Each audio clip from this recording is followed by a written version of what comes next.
Sebagai makhluk sosial, kita sadar tidak akan bisa hidup sendiri di dunia ini. Kita selalu membutuhkan orang lain dalam kehidupan kita. Kalimat memanusiakan manusia harus tertanam kuat untuk tetap peduli terhadap kehidupan sosial, serta mempertahankan kehumanitarian Islam termasuk di negara Indonesia ini.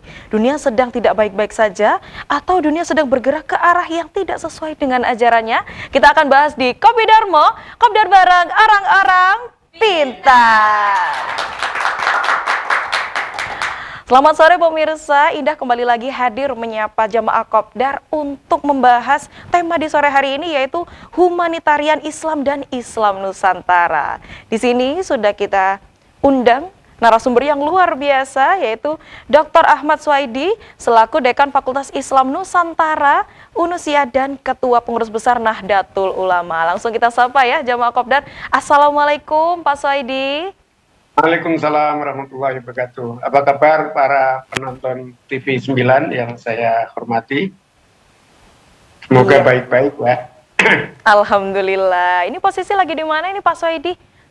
Saya di kampus ini, maaf telat tadi. Masya Allah, luar biasa. Tapi tetap menyempatkan waktunya untuk membahas topik di sore hari ini ya Pak Swaidi, seputar humanitarian Islam dan Islam Nusantara. Langsung saja, karena ini jamaah Kopdar sudah penasaran terkait dengan humanitarian Islam dan Islam Nusantara. Kenapa kita harus memiliki sisi humanitarian dalam Islam Nusantara? Silakan Pak Swaidi. Ya, terima kasih Pak. Jadi nanti bulan November itu akan ada konferensi internasional tentang humanitarian Islam atau Islam al-Islam lil Insaniyah ya. Jadi itu di PBNU sebagai tuan rumah dan mengundang para pembicara dan para peserta dari berbagai negara, dari negara-negara maju juga dan dari Timur Tengah. Ini untuk membahas tentang bagaimana peran Islam dalam dunia internasional di era global ini dalam kerangka perdamaian sehubungan dengan adanya perubahan atau pergeseran geopolitik, geoekonomi dan lain sebagainya. Dan ini merupakan kelanjutan dari kegiatan-kegiatan internasional PBNU pada umumnya. Nah, memang kadang orang ada bingung ya, selama ini ada beberapa istilah yang dimunculkan oleh PBNU, misalnya ada Islam Nusantara, ada fikih peradaban, dan ada humanitarian Islam. Nah, ini mungkin perlu saya jelaskan.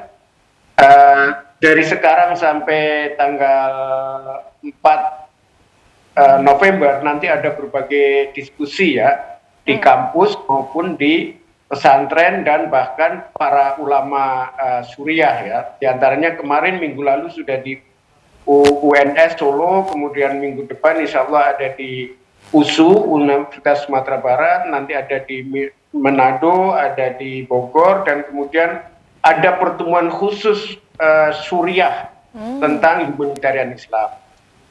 Intinya adalah bagaimana menginternasionalisasi, memperkenalkan kepada dunia dan mengajak dunia untuk hidup seperti kehidupan di Indonesia yang basis pada Nusantara, kehidupan yang harmonis, yang dinamis, yang kritis, tapi juga menuju ke kemajuan bersama. Nah, apa bedanya Islam Nusantara dengan peradaban dan humanitarian Islam? Beberapa perbedaan yang terpenting adalah Islam Nusantara merupakan satu basis dari watak dasar dari Islam yang ada di Indonesia, yang akarnya sangat dalam di era pra-Indonesia, bahkan pra-penjajahan, dan bahkan di pra-Islam. Jadi ada kesinambungan antara hidup Buddha, Islam, kemudian Nusantara dan Indonesia. Itu merupakan watak pattern yang sudah terbentuk dan bahkan menjadi ilmu pengetahuan. Jadi kami di Fakultas Islam Nusantara Unusia ini menggeluti tentang teorisasi dari Islam Nusantara yang seperti itu. Nah, fikih peradaban adalah satu metodologi yang berbasis pada Islam dan sejarah Islam untuk mengargumentasikan produk kebudayaan dari Nusantara dan Indonesia.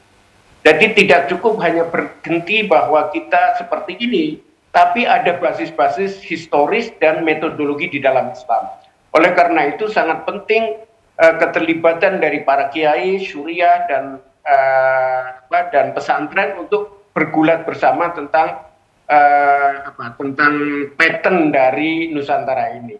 Nah, humanitarian Islam adalah cara kami, cara PBNU, cara Gus Yahya untuk memperkenalkan ke dunia luar. Dan ini kalau misalnya kita tawarkan Islam Nusantara, pasti mereka akan berkernyit dulu apa itu Nusantara, gitu kan? Kalau fikih peradaban juga karena itu sifatnya metodologi di dalam Islam, metodologi itu termasuk sumber-sumber ya, Al-Quran, hadis, ijma, qiyas, dan lain-lain. Mereka juga mungkin akan pertama-tama akan kaget dulu, mengernyit dulu. Tapi kalau humanitarian Islam, yaitu Islam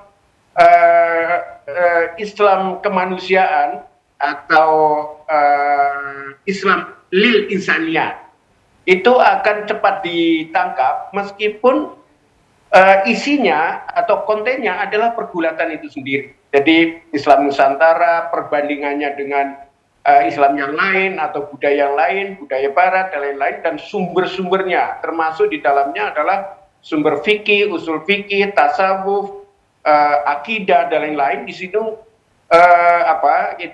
dipergulatkan dan sebagai produk atau pattern kawasan tertentu yaitu Nusantara atau Indonesia tentu saja tidak bisa statis ya, tidak bisa bertahan terhadap pengaruh luar, tapi harus dipergulatkan dan didiskusikan, diseminarkan, dan juga dipergulatkan di perguruan tinggi untuk kemudian menjadi satu pola-pola perubahan yang terarah gitu.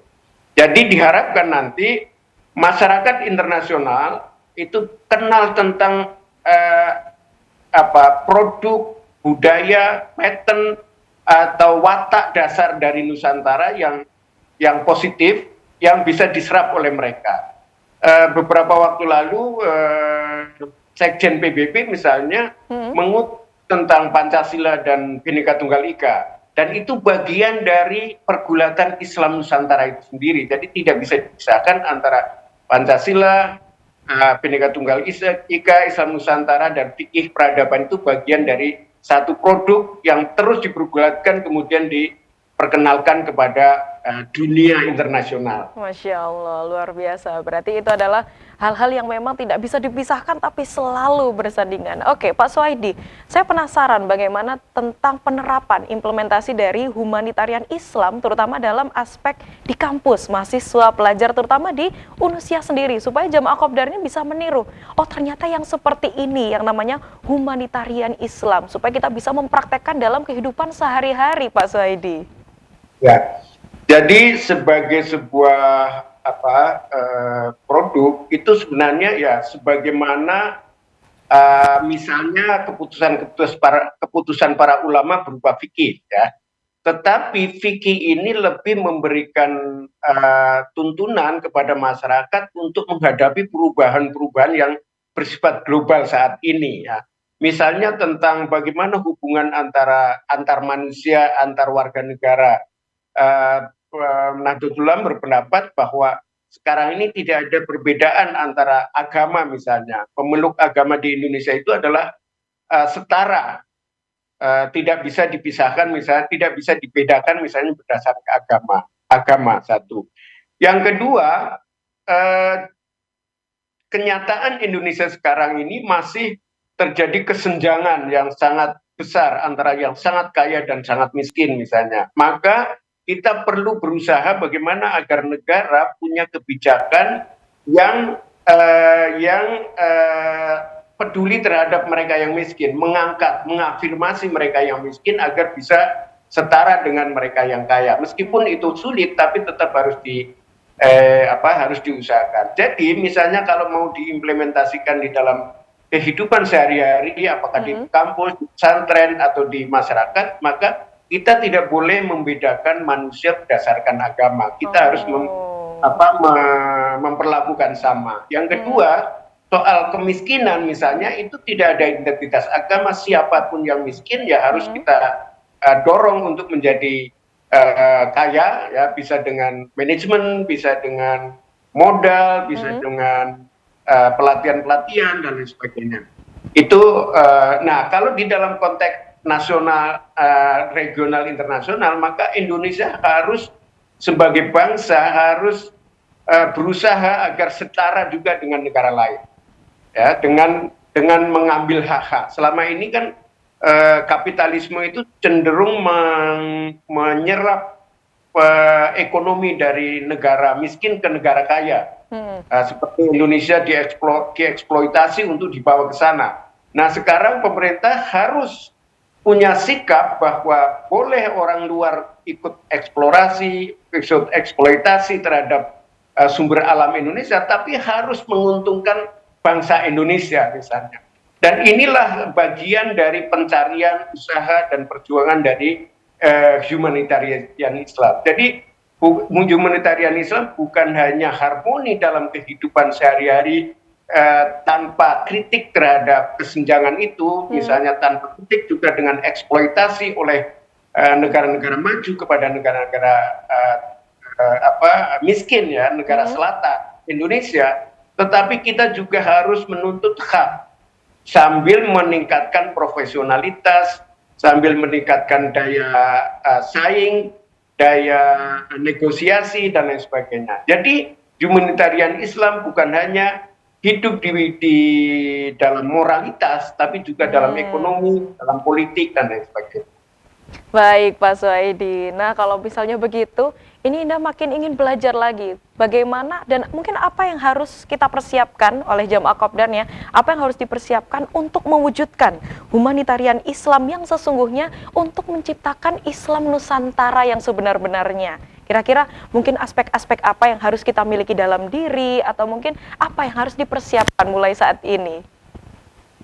Ya, jadi kita melakukan PBNU misalnya melakukan berbagai halakoh, para kiai, para guru ngaji, dan para guru sekolah, madrasah, tentang Islam peradaban, fikih peradaban dan humanitarian Islam ini.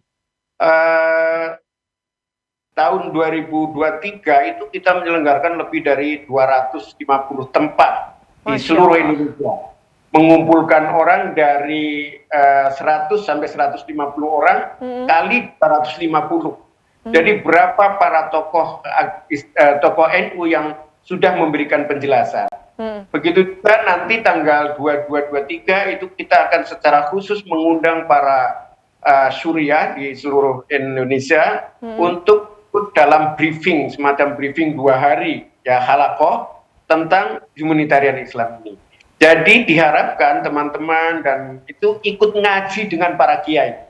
Jadi humanitarian Islam, meskipun mungkin para kiai tidak menyebut kata humanitarian Islam atau al-Islam lil insaniyah, tetapi sebenarnya beliau-beliau itu sudah membawa kandungan inti dari pengertian itu. Jadi rajin-rajinlah ngaji kepada kiai dan juga sekolah, bagi yang sekolah, ya, juga kajian agama bagi mahasiswa. Jadi mereka lah, jadi pengertian atau pengetahuan tentang al-Islam al-Insaniyah ini bukan hanya monopoli 1-2 orang, tapi para kiai di seluruh Indonesia sebenarnya sebagian besar sudah tahu, sudah mengerti tentang inti dari itu, meskipun mereka mungkin tidak menyebut kata al-Islam lil insaniyah atau humanitarian Islam. Masya Allah. Oke, Pak Suhaidi, mungkin bisa memberikan sedikit pesan singkat untuk masyarakat ini, untuk Jamaah Kopdar, supaya semangat, supaya memiliki girohnya untuk memiliki jiwa humanitarian Islam yang sesungguhnya. Silakan Pak Suhaidi. Ya, sebenarnya sudah cukup banyak produk atau tulisan-tulisan tentang ini, ya, tentang fikih peradaban dengan humanitarian Islam, tentang tentang Islam Nusantara. Jadi saya berharap teman-teman itu akses kepada sumber-sumber seperti NU Online misalnya, TV9 misalnya, dan lain-lain, yang di sana adalah tempat untuk mencari pengetahuan, karena banyak tulisan, banyak referensi, dan lain sebagainya. Itu, dan saya kira dari sekarang kemarin tuh di UNS ya, mungkin minggu depan ini akan ada lagi. Jadi nanti di pemberitaan khususnya di NU Online saya kira akan terus-menerus diberitakan tentang ini, tentang Jumatan Islam atau Islam lil Insaniyah, dan juga tentang fikih peradaban dan Islam Nusantara. Masya Allah, terima kasih banyak kami sampaikan kepada Dr. Ahmad Sohaidi, Dekan Fakultas Islam Nusantara dan Unusia, sekaligus Ketua Pengurus Besar Nahdlatul Ulama. Terima kasih Pak Sohaidi. Iya, selamat beraktivitas kembali. Oke, terima kasih banyak jamaah Kopdar telah menyaksikan Kopi Darmo di sore hari ini. Mulai sekarang ya kita harus bisa menumbuhkan jiwa humanitarian Islam untuk mewujudkan Islam Nusantara yang sebenar-benarnya. Jangan lupa saksikan Kopi Darmo mulai hari Rabu sampai Jumat pukul 16.30 sampai 17.30 waktu Indonesia Barat. Saya Ida Kumaidi mewakili segenap kru yang bertugas mengucapkan terima kasih. Kopi Darmo, Kopdar bareng orang-orang pintar.